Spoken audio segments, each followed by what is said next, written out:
Morning, everybody. So I wanted to shoot a quick little video as I'm out here on my walk about the back nine of the 40-day forge.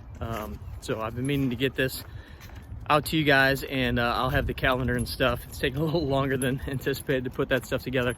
But so most of you, or all of you, that have completed the 40-day forge, I'm sure have gone through a couple cycles of emotion, of excitement that you were able to complete it, and hopefully really congratulate yourselves that you were able to do such an incredible feat and saw some serious changes, some serious habits. And I mean, that's super exciting. I know that for me, the 40 days or 60 days, whatever it was, it's always a challenge, and it's always extremely gratifying to not just see the physical changes, but being able to say that you overcame all of these different tasks and that you were able to ultimately keep the commitment that you made to yourself, right? So once you finish that, I would venture to say that you probably felt the excitement, but then almost a little bit of a letdown, or maybe a backslide. Many times we finish this thing or something like this, and then we just start to slide back into the same old habits that we had before. And so that's the opposite of what the forge is for. So the idea behind the back nine is to continue moving ahead, continue fostering these habits, and continuing to build off the momentum that you have. Hopefully after you complete the forge, you take maybe a few days, maybe take a week to kind of let yourself relax a little bit, take some of the pressure off of what was going on the last 40 days. But then it's time to dig back in.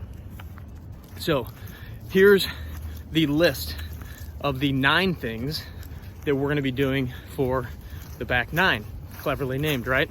So I know it sounds like a lot, but this is just going to be building off of what we've already done.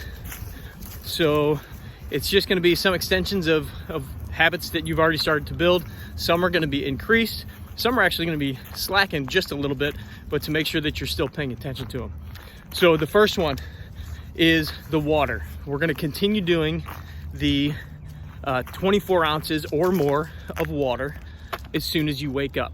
First thing you put into your body. I'm going to encourage you to try to amplify this by getting 50% of your body weight in pounds in ounces of water. Now, that's not a requirement. The requirement is the water first thing in the morning, the 24 ounces. The encouragement is, if you're a 200-pound person, get 100 ounces of water. But again, that's not the requirement. The requirement is simply what you did last time, getting your 24 ounces. Next is the EFDs. You're going to continue doing the EFDs every day, but I'm going to add in 4 new movements, drills. Some are static positions, some are moving, and you're going to add those in. So it'll only take a few more minutes, but again, you've now built time management into your schedule and into the way that you live your daily practice, so this shouldn't be an issue. But these are very important postural moves, core stability moves that everybody can do. There's even a slight variation if you need to be modified. Next is the meditation. I think that the meditation has been underreported over many of our forging experience. This is probably the most powerful thing that I got out of the forge, was taking the time to really quiet down and settle down. Most of the time I would do it on my walks. No music, no anything, just time to think, time to be still, time to be quiet. And so for the meditation, we were doing 10 minutes, right? Sorry, the sun is kind of wreaking havoc on this video. We were doing 10 minutes a day. We're going to amplify that up to 20 minutes per day. But there's going to be one of 2 options that you can do. Either 20 straight minutes or 2 minimum of 10-minute sessions per day. And there's value to both of these. I believe that we all should take time to do longer meditations, because there's great value in getting the longer meditations in. You get to go a little bit deeper into the meditation. If you're doing deep breathing exercises, there really is some very powerful stuff to go much more than 10 minutes. I would say 10 minutes is kind of the minimum that you should be doing if you want to really, kind of take that time to chill out and get benefit out of it. But there's also benefit in doing it several times a day. Many times we'll do a meditation in the morning, everything feels nice and calm and good, and then the day hits and all shit hits the fan, and you kind of lose that mental state. So by having another 10-minute round later on during the day, 10 minutes or more, I see a lot of benefit in that too. So feel free to mix those up a little bit. Now, a quick word on the meditation. This should be either quiet time. I've had some people tell me that they were reading as their meditation, and I don't count that as meditation, because you're taking information in. What we really want is for you to just be allowing to sit quietly, or maybe you're praying, or just kind of like thinking some things through. But the idea is to get away from any input, to get away from screens as much as possible, unless you're doing maybe a guided meditation, or if you're listening to music. Ideally it's music without words in it. It's music, some of the meditative music. Brain.fm is a great resource for that. They've got a lot of great stuff there. And then also I encourage you to start learning more about meditation and breathing exercises. Wim Hof for the breathing, for meditation, Deepak Chopra, Dr. Joe Dispenza, all of these. There's so many resources, and we're going to put some of those together for you too. But make sure you're really taking the time to get the value out of that meditation, and that you're not just playing some music or just kind of half-assing it, basically. Next, cold shower. This is number 4. We were doing 1-minute cold showers. The point of the Forge is to continue to get better, right? To continue moving forward, continue pushing yourself. So we're going to 2-minute cold showers. I know many of you went even longer during the Forge and push yourself. That's awesome. Continue to do that, or the bare minimum here is the 2-minute cold shower. Next is your IPA, your intentional physical activity. We're going to keep this exactly the same. 40 minutes of physical activity every single day. Intentional physical activity, not I had to shovel the snow, not I had to do some work in the yard. This is getting out and physically moving. Could be mobility drills, could be stretching, could be golf, could be practicing, but it has to be something intentionally physical, not just a something around the house that requires you to move your body. And I would say, if your IPA most of the time was walking, let's step it up a little bit. Again, if you started out and your IPA was walking the first week of the Forge, by the end of the Forge, you should be doing something more than just walking. You should be getting some strength training in. You should be running. You should be at least incorporating something a little bit more intense, to where you're growing, to where you're pushing yourself and stressing yourself. That doesn't mean every single workout has to be grueling. It just means, let's not do the bare minimum, because that's not what this is about. Number 6 is our diet and our alcohol consumption. So last time we said absolutely no alcohol, and we said pick your own diet plan. Just like the IPA, pick your own workouts. We're not telling you what to do here.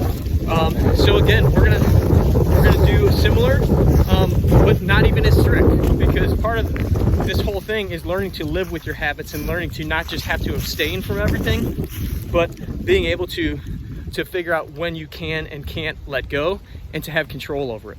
So alcohol, you get to choose whatever you want to do, but I'm going to encourage you to set up, I'm not going to encourage you, part of the rules here is to set up your own rules and regulations for your diet and for your alcohol consumption.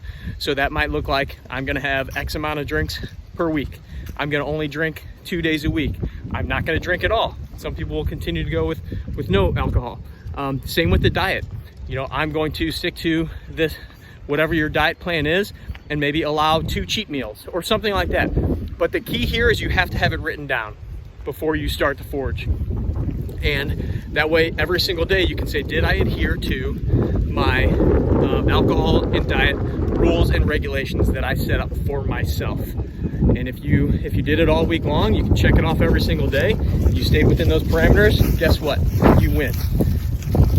Okay, golf swings. So we're again doing the golf swings, but we're gonna do it a little differently this time. This time we're gonna do just 5 golf swings plus 1 extra. The reason we're knocking these down is I don't just want to continue to create or to have you swinging the club a ton of times. We do enough swinging and rotating, but I do think it's important to get some of that movement throughout the week. But rather than doing 15 on each side, what I want you to do is 5 swings on each side, and then to finish off, you're gonna do a 1-minute golf swing, only on your dominant side, but it's gonna take you 1 full minute from start to finish. And this is going to allow you to, you could even close your eyes and do this, to really focus on what your body's doing during that movement, getting through the full ranges of motion, feeling the balance throughout your swing, almost like a Tai Chi golf swing. And this is to really help you focus on what's going on internally, and to be able to even picture and visualize what you're trying to do in your golf swing. And so instead of doing the 15 swings, you're doing 5 right-handed, 5 left-handed, and then a 1-minute swing with your dominant side, really visualizing and paying attention to what's going on there. Okay, now 2 brand new things at the very end here. One is only going to require 1 extra minute per day. And I call this a 1-minute max out. The 1-minute max out is you doing something physical, like a high intensity drill, typically like a cardiovascular style drill, for 1 minute straight at as high of an intensity as you can do safely. I'm gonna repeat that, safely. So there is a lot of benefit to pushing yourself in a more intense fashion when it comes to cardiovascular. We talk about high intensity interval training. And so what we're gonna do is we're gonna get our heart rate up at least once per day. This could be as simple as running up and down a flight of steps for 60 seconds. This could be jumping jacks. This could be getting on a row machine. This could be getting on a treadmill, a stationary bike. This could be running in place, whatever you want. This could be walking up a hill fast. Whatever is appropriate for you and is safe for you. We're gonna do 1 of those per day as a minimum. You can include this into your intentional physical activity, but you just have to make sure that you get this 1-minute max out knocked out every single day. And the last one, sorry, I know this is a really long video, but the last one here is, it's a task that's totally up to you.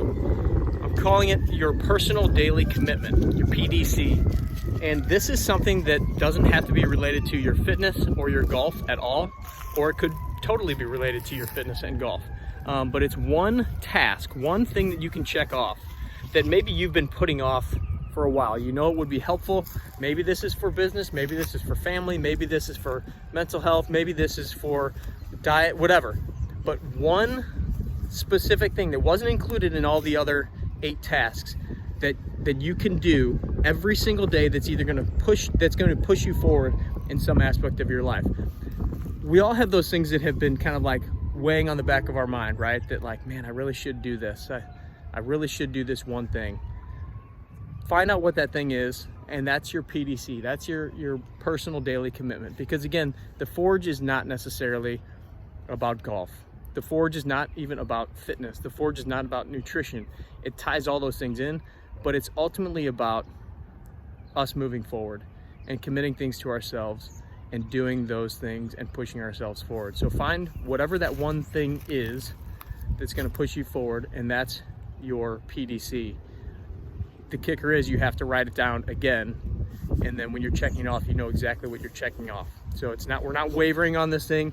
You're selecting one thing, and it could be very, very simple. It could be praying before you go to bed. It could be naming things you're grateful for. It could be you're gonna do a run around the park. I don't care what it is. You get to pick that. Again, guys, first of all, congratulations on finishing the original 40 Days of the Forge. And we're on to a new journey. So here we go.